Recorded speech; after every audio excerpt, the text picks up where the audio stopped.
We learned yesterday the basics of solving our radical equations, and we have two different types of radical equations we're going to solve.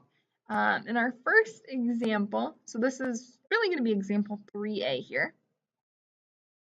In example 3a, we have a radical equation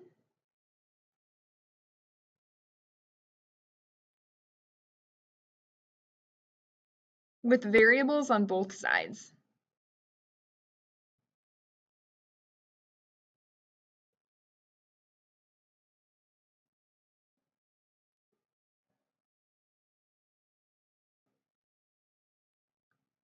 Zoom out a little bit here. There we go.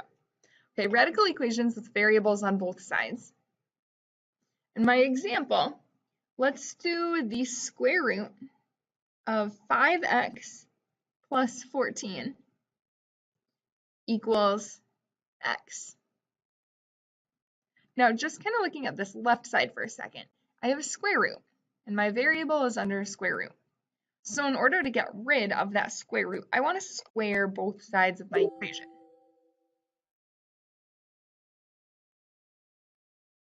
We just have to be careful when we do that, because when we do that, we're squaring a variable. So we get x squared over here, and then the square root and the second power undo each other. We get 5x plus 14. Well, that's kind of weird, because now I have an equation where I have an x squared. I have a quadratic equation. And this kind of goes back to a little bit of first semester, where I want to get everything to one side.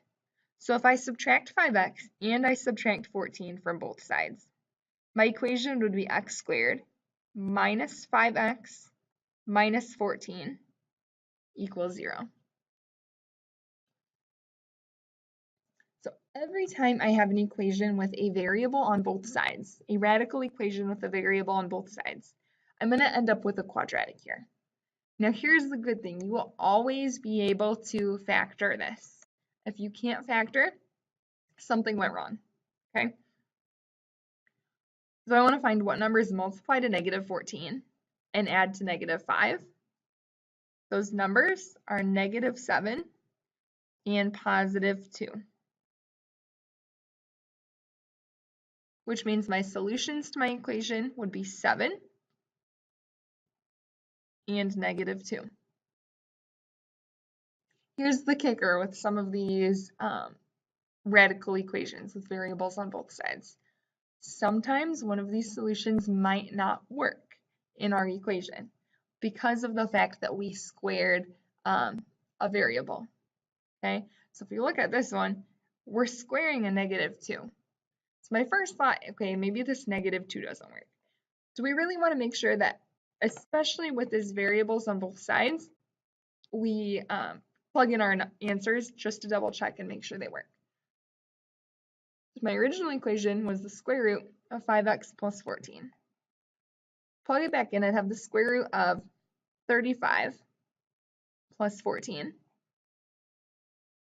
which is the square root of 49,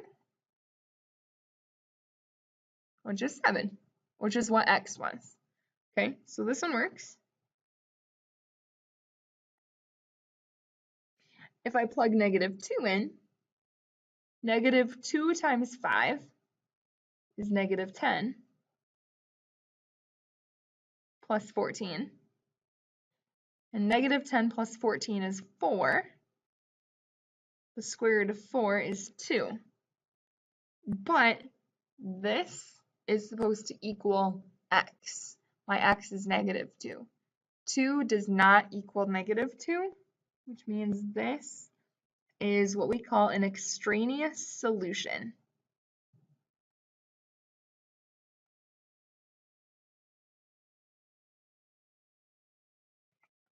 Okay, an extraneous solution is just an equation a solution that looks like it would work. We get the answer, but it doesn't really make your equation true. And in this case, we get that extraneous solution because we had to square a variable. So our answer is really just x equals 7.